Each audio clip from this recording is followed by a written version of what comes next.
So let's take a look at how you'd add an additional rating to an existing certificate. But even before we do that, let's see what's available. So you've got back, chest, seat and lap ratings that are available to you. And I would say the majority of civilian riggers do a back type as their first rating. And then the next one they add typically I would say is a seat.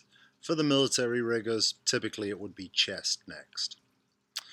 Now, the FAA do say that any ratings you have on your senior certificate you can have put onto your master's certificate.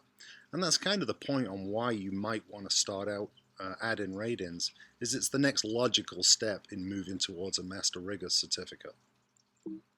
Oops.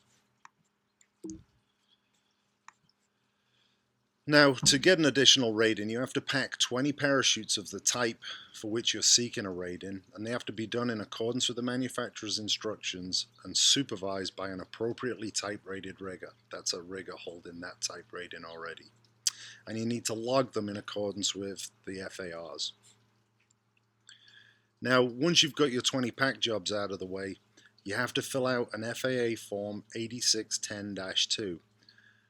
Once you've got that filled out, you make an appointment with your local Flight Standards District office, and they'll review the paperwork with you, you'll sign it with them, and that gives you authorization to go and test. So the next thing you do after that is get or give a call to your local DPRE and make an appointment to test. As with any test, they'll do a pre-test interview and make sure that you are indeed eligible and you've got all the paperwork out of the way. Now the good news is that you only have to do a practical test to add an additional rating, so there is no oral. Now if we look at the practical testing standards, the PTS, it tells us that for adding a rating, it's the same test as you did last time on, let's say, back type parachute. So you'll inspect it, flake it, fold it. If there is a diaper, you'll use it, you'll stow the lines and canopy, place the pilot chute, close the container, seal it, and make all records.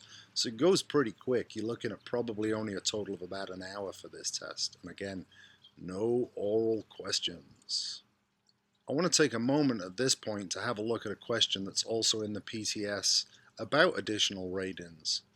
And this is in Area of Operation 1 certification, and it's task D, and this is one that's possible for any master or senior rigger on their test, so you might want to remember this. Now it is an oral question, it's an exhibit knowledge of type question, and it says you need, one of the questions you might be asked is the required number of parachutes to be packed.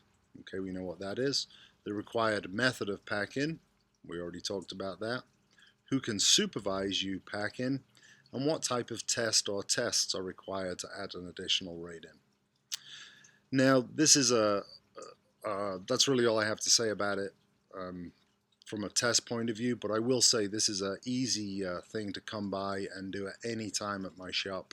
So if you're struggling to find someone in your area who will do an ad rating with you, either they don't have the rating or they're not willing to supervise you, just give me a call and we'll set up some time and then come and spend some time at the shop, and we'll have you pack these parachutes under supervision and get you a test at the end of it. See ya.